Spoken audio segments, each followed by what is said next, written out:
নমস্কার, আপনারা দেখছেন নিউজ ভিজিল্যান্ট। এই মুহূর্তে আমি আপনাদের সাথে রয়েছে মল্লিকা। চলে যাব বিস্তারিত সংবাদে। প্রথমে যে সংবাদে আমাদের নজর থাকবে, বিজেপি জনজাতি মোর্চার নেতৃত্বদের নিয়ে বিশেষ সাংগঠনিক বৈঠক সম্পন্ন। উপস্থিত ছিলেন মুখ্যমন্ত্রী ডক্টর মানিক সাহা, প্রদেশ সভাপতি রাজীব ভট্টাচার্য, মন্ত্রী শান্তনু চাকমা, মন্ত্রী বিকাশ দেববর্মা, জনজাতি মোর্চার সভাপতি পরিমল দেববর্মা। কৃষ্ণনগরে বিজেপি কার্যালয়ে জনজাতি মোর্চার সাংগঠনিক বৈঠক। উপস্থিত ছিলেন মুখ্যমন্ত্রী ডক্টর মানিক সাহা, প্রদেশ সভাপতি রাজীব ভট্টাচার্য, সংগঠন মন্ত্রী ও জনজাতি মোর্চার সভাপতি পরিমল দেববর্মা। বৈঠকে সংগঠন শক্তিশালীকরণ ও জনজাতি এলাকায় উন্নয়ন প্রসঙ্গ আলোচনা হয়। মুখ্যমন্ত্রী বলেন, সম্মিলিত প্রয়াসে উন্নয়ন এগিয়ে নিয়ে যাওয়াই মূল লক্ষ্য। নির্বাচন প্রসঙ্গে জানান, বিজেপি যে কোনো নির্বাচনের জন্য প্রস্তুত। প্রদেশ সভাপতি রাজীব ভট্টাচার্য বলেন, আইন সবার জন্য সমান। বিধায়ক আবাসে আক্রমণ প্রসঙ্গে দোষীদের আইন মাফিক শাস্তি হবে। বিরোধীরা বলছে এমএলএ হোস্টেলেই আক্রান্ত হচ্ছে বিধায়ক, সেখানে রাজ্যের আইন শৃঙ্খলা পরিস্থিতি কোন জায়গায় গেছে, কি বলবেন?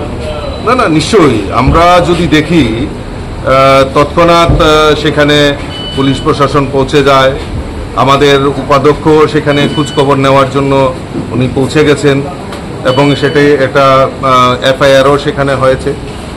তো আরও আমাদের আইন শৃঙ্খলা, দেখুন সবচেয়ে প্রায়োরিটি সেটা হলো আইন শৃঙ্খলা, এবং সেখানে দেখতে হবে যে এই যারা আইন শৃঙ্খলা বিঘ্নিত করার প্রয়াস করছে তাদেরকে আমরা কোনো রকম প্রমোট করছি। আইনের মতো চলবে, সে যেই হতে পারে।